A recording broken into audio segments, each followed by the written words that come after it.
శ్రీ విష్ణు రూపాయ నమశివాయ. అతి పవిత్రమైన ధనుర్మాసంలో ఏ 12 మంది మహనీయుల చరిత్రలు మనం మననం చేసుకుంటే విష్ణుమూర్తి పొంగిపోతారో అలాంటి ఆళ్వార్ల చరిత్రలు చెప్పుకోవడం మొదలుపెట్టాం కదా. ఈ వీడియోలో 4వ ఆళ్వార్ గురించి చెప్పుకుందాం. ఆయన పేరే తిరుమలిశై ఆళ్వార్ అంటారు. ఆయన సుదర్శన చక్రం అంశతో భూమి మీదకి వచ్చారు. కలియుగం ప్రారంభం అవడానికి కొన్ని సంవత్సరాల ముందు పుట్టారు ఆయన, ఇంకా ద్వాపర యుగంలోనే. ఎలా పుట్టారు అంటే, భార్గవ మహర్షి అని ఒక మహర్షి తీవ్రమైన తపస్సు చేస్తూ ఉంటారు విష్ణుమూర్తి కోసం. కనకాంగి అని ఒక అప్సరసని ఇంద్రుడు పంపిస్తాడు. మామూలే కదా ప్రతి కథలోనూ. పంపిస్తే ఆవిడ అందచందాలు ఒలకబోస్తూ నృత్యం చేసేసరికి అది చూసి ఆ మహర్షి చెలించిపోయి తపస్సు అక్కడ వదిలేసి ఆవిడ వెనకాల వెళ్ళిపోతారు. చివరికి కొన్నాళ్ళకి తెలుస్తుంది ఆవిడ గర్భవతి అయ్యింది అని. దాంతో ఆయనకి బాధ కలుగుతుంది. చీచిచి ఇన్ని వందల సంవత్సరాల పాటు తపస్సు చేసి చివరికి తన అందచందాలకి కామానికి లొంగిపోయి నా తపస్సు అంతా వదిలేసుకున్నానా, ఎంత తప్పు చేశాను అని చెప్పి గర్భిణి అని కూడా చూడకుండా ఆవిడ వదిలేసి వెళ్ళిపోతాడు. ఆయన వెళ్ళిపోతే వెళ్ళిపోయారు. ఆవిడేం చేస్తుంది, అప్సరస కదా, అప్సరసలకి ఈ అటాచ్మెంట్స్ ఇలాంటివి ఉండవు. వాళ్ళ లోకానికి వెళ్ళిపోదామని చూస్తారు. దాంతో అప్పటికే 7-8 నెలల గర్భవతి అయ్యి ఉంటుంది. దాంతో ఇప్పుడు ఎందుకు ఇవన్నీ బంధాలని చెప్పి ఆ పిల్లవాడిని ముందే కనేసేసి అక్కడ ఒక వెదురు పొదలో పారేసి ఆవిడ లోకానికి ఆవిడ వెళ్ళిపోతుంది. చూడండి ఎంత బాధాకరమైన విషయం. అంతే, ఆ పిల్లాడు భూమి మీద పడతాడు, ఏముండదు అతనికి. వెదురు పొద అంటే పురుగు పుట్ర వచ్చి కుట్టేస్తూ ఉంటాయి. పుట్టింది ఎవరి అంశతో? సుదర్శన చక్రం అంశతో. కానీ పాపం స్పృహ ఉండదు, ఇంకా అవయవాలు కూడా సరిగ్గా ఏర్పడవు, రక్తపు కందు. దాంతో పురుగులు అవి వచ్చి కుట్టేస్తూ ఉంటాయి అనమాట.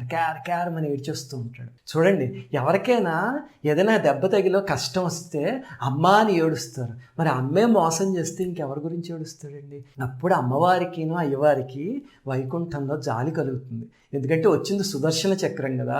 వెంటనే వాళ్ళిద్దరు కిందకి దిగి వస్తారు. వచ్చి అప్పుడు అతను ఒక్కసారి ముట్టుకుంటారు. ముట్టుకునేసరికి సర్వావయవ సంపన్నుడైపోయి తేజస్సుతో వెలిగిపోతూ వాళ్ళిద్దరిని చూస్తాడు. వాళ్ళిద్దరూ ఎవరో తెలియరు, ఎందుకంటే మానవ జన్మ కదా. కానీ ఇంకా ఆ దివ్యమైన సాక్షాత్కారానికి అలా అతుక్కుపోయి అంత పసిగుడ్డు కూడా భక్తి పారవస్యంలో మునిగిపోతూ ఉంటాడు. అందుకే భక్తి సారులు అని పిలిచేవారు అనమాట. స్వామి చేతులు కాళ్ళు ఇస్తారు, మరి ఏడుస్తూ ఉంటాడు పాల కోసం. ఎవరు పాలు ఇస్తారు? అప్పుడు లక్ష్మీదేవి ఒక ఏర్పాటు చేస్తారనమాట. ఏమిటంటే ఆ చెట్టు మీద ఒక తేనె పట్టు వస్తుంది.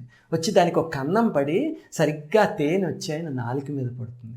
పడేసరికి అది చప్పరిస్తూ కొంచెం పెద్దవాడు అవుతాడు. చూడండి, పాపం భూమి మీదకి రాగానే తల్లి లేదు, తండ్రి లేరు, కష్టాలు మొదలైపోయి.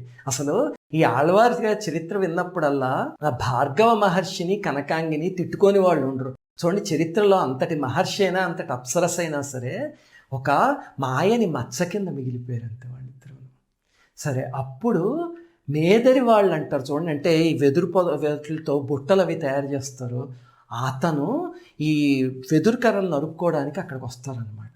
వచ్చి పొదలో పిల్లవాడిని చూసి, ఎంత అందంగా వెలిగిపోతున్నాడు అసలు ఈ పిల్లవాడు, సరే భగవంతుడు ఇచ్చాడేమో అని చెప్పి ఇంటికి తీసుకువెళ్ళి ఆ భార్యాభర్త కలిసి పెంచుకుంటూ ఉంటారు. కానీ చిత్రం ఏమిటి, చిన్నప్పుడు ముట్టుకున్నది ఎవరు? విష్ణుమూర్తి, లక్ష్మీదేవి. అంతే, ఇంకా ఏడవడు అసలు ఆ పిల్లవాడు. అలాగనే ఎప్పుడు ఏదో దివ్యానందంలో అలా నవ్వుకుంటూ ఉంటాడు. తిండి తినడు, కానీ ఆరోగ్యంగా ఉంటాడు. ఎందుకంటే సుదర్శన చక్రం మామూలు మనకే రోగాలు వస్తే సుదర్శన స్తవం చదివితే తగ్గిపోతున్నాయి, మరి సుదర్శన చక్రమే కిందకి దిగి వస్తే ఇంకా ఆరోగ్యానికి లోటే ఉంది. దాంతో తల్లిదండ్రులకి విచిత్రం అర్థం కాదు.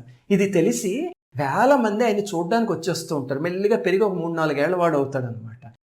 ఏమీ తిండు, ఎలా బతుకుతున్నాడు, ఎలా ఆరోగ్యంగా ఉంటున్నాడు అని. ఈ లోపల ఒక వృద్ధ దంపతులు ఎవరో పాపం తీర్థయాత్రలు చేస్తూ ఊరిమించి వెళ్తూ ఉంటారు. ఈ విచిత్రం విని, ఓహో ఆయన ఎవడో మహాపురుషుడు అయి ఉంటాడు అనుకుని ఆ ఇంటికి వస్తారు. వచ్చి ఈయన్ని చూసి, ఓహో ఈయన ఎవడో కారణజన్ముడు, ఏమి తింటలేదా ఉండండి అని చెప్పి వాళ్ళిద్దరూ పెరుమాళ్ళకి పూజ చేసి ఆ తర్వాత పాలు అందిస్తారు. అప్పుడు తీసుకు తాగుతాడు ఆయన. అప్పుడు తల్లిదండ్రులకు అర్థమవుతుంది అనమాట, అయ్యో మా ఇంట్లో పూజా పునస్కారం ఏమీ లేదు, మీరైతే అవన్నీ చేసి మంత్రించిన పాలు ఇస్తే చక్కగా తాగాడు, అలాగే రోజు మీరు ఇక్కడ ఉండి కాస్త మా అబ్బాయికి పాలు ఇవ్వండి అని. అంటే వాళ్ళు అంటారు, ఈ అబ్బాయి కారణజన్ముడు, మా అదృష్టం అది, సరే మేము ఇక్కడే ఉండిపోతాము అని చెప్పి ఆయన అలా పెంచుతారు. చివరికి ఆయన యవ్వనవంతుడయ్యాక ఒకసారి ఈ తల్లిదండ్రులను అడుగుతాడనమాట, ఈ ముసలివాడిని, మీరు నా కోసం ఇన్నాళ్ళు ఇక్కడ ఉండిపోయి ఇలా సేవ చేశారు కదా, మీకు ఏదైనా కావాలంటే కోరుకోండి, ఏ వరమైనా ఇస్తాను నేను అని అనేసరికి వాళ్ళు ఆలోచించి, నాయన మాకు ఒకే కోరిక ఉంది, కానీ ఈ వయసులో ఆ కోరిక తీరేది కాదు, ఎందుకులే వదిలే అంటారు. అంటే ఏం పర్వాలేదు, చెప్పండి ఏమిటి మీ కోరిక అంటారు. ఏమీ లేదు భక్తి సారా, మా ఇద్దరికి మగపిల్లాడు కావాలని ఉండేది, మాకు పిల్లలు లేరు, అలా తిరుగుతున్నాం తీర్థయాత్రలని, ముసలివాళ్ళం అయిపోయాం, ఇప్పుడు నాకు 80 ఏళ్ళు వచ్చేసి తనకేమో 70 దాటేయి, ఎక్కడ పుడతారు మా ఇద్దరికి ఇంకా అంటారు. ఆయన నవ్వి ఏమీ పర్లేదని చెప్పి విష్ణుమూర్తి మీద ఒక పాశురం పాడతారు. పాడి వాళ్ళిద్దరిని ముట్టుకుని ఆశీర్వదించేసరికి వెంటనే వాళ్ళిద్దరు యవ్వనవంతులైపోతారు. అయిపోయి అప్పుడు వాళ్ళకి తర్వాత కుమారుడు పుడతాడనమాట. పుడితే ఆ కుర్రవాడికి కణికన్నన్ అని పేరు పెడతారు, అంటే చిన్న కన్నయ్య అన్నట్టు. ఆ పిల్లవాడు కూడా చిన్నప్పటి నుంచి భక్తి సారుల దగ్గరే అనమాట. ఇంకా అలా పెరిగి పెరిగి ఈయనకు శిష్యుడు అవుతాడు. ఆ తల్లిదండ్రులు ఆ ముసలివాళ్ళు చనిపోతారు. చనిపోతే కుర్రవాడు ఇంక ఈయనతో పాటు తిరుగుతూ ఉంటాడు అనమాట. దాంతో ఈయన దేశ సంచారానికి వెళ్ళిపోతారు, ఎందుకంటే వచ్చింది భక్తి సాహిత్యాన్ని ప్రచారం చేయడానికి కదా. దాంతో వెళ్ళిపోయి అన్ని ఊళ్ళు వెళ్తూ ఉంటారు, అద్భుతమైన పాశురాలు పాడుతూ ఉంటారు. దాంతోపాటు వెనకాలే శిష్యుడు కూడా వస్తూ ఉంటాడు. ఒకసారి ఏమవుతుంది, కాంచీపురంలో నేను చెప్పిన యథోక్తకారి ఆలయం ఉంది కదా, అప్పటికి ఇంకా ఆలయానికి యథోక్తకారి అని పేరు రాలే, ఎందుకు వచ్చిందో చెప్తాను. ఆ ఆలయంలోకి వెళ్ళి అక్కడ ఉంటారు కొన్నాళ్ళ పాటు. ఉంటే ఒక ముసలి అవ్వ వచ్చి రోజు అదంతా తుడిచి చక్కగా ముగ్గులేసి వాళ్ళకి సేవ చేసుకుంటూ ఉంటుంది. ఉండేసరికి ఆయన ఒక రోజు పిలిచి, అవ్వ నాకు చాలా సంతోషం వేసింది, నీకేమైనా కోరిక ఉంటే చెప్పు తీరుస్తాను అంటారు. అంటే అమ్మాయి సిగ్గుపడిపోతూ, ఏమీ లేదు స్వామి, ఈ కణికన్నన్ వాళ్ళ అమ్మని నాన్నగారిని మీరు యవ్వనవంతుల్ని చేశారు కదా, అలాగ నన్ను చేయగలరా? ఎందుకంటే నాకు చిన్నప్పటి నుంచి కష్టాలే, నాకు తల్లి లేదు, తండ్రి లేడు, పెళ్ళి లేదు, పిల్లలు లేరు, ఎవ్వరు లేరు, ఇలా ఒంటరి జీవితమే, ముసల్దాన్ని అయిపోయాను, ఏ సుఖం లేదు జీవితంలోనూ, నాకు మళ్ళీ యవ్వనవతిని అవ్వాలనుంది అంటుంది.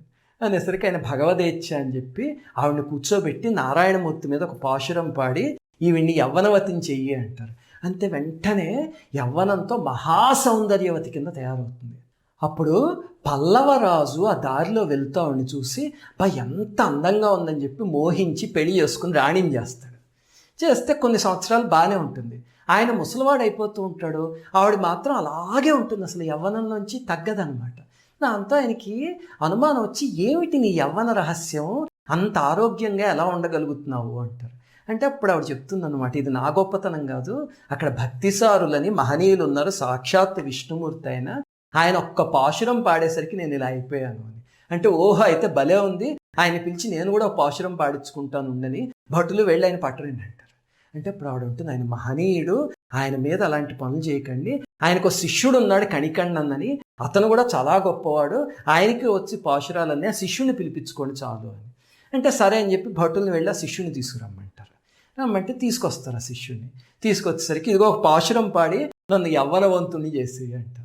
అనేసరికి ఆయన, అలాంటి పనులు నేను చెయ్యను, నా నోటితో ఏ కీర్తన చేసినా సరే అది నరహరి కోసమే చేస్తా. హనుమాచార్యుల వారు అంటారు చూడండి, నరహరి కీర్తన నానిన జిహ్వా ఒరుల నుతింపగా నోపదు జిహ్వా అని. అలాగా నేను ఇంకెవ్వరి మీద కీర్తనలు చేయను, అన్ని విష్ణుమూర్తి మీదే అంటారు.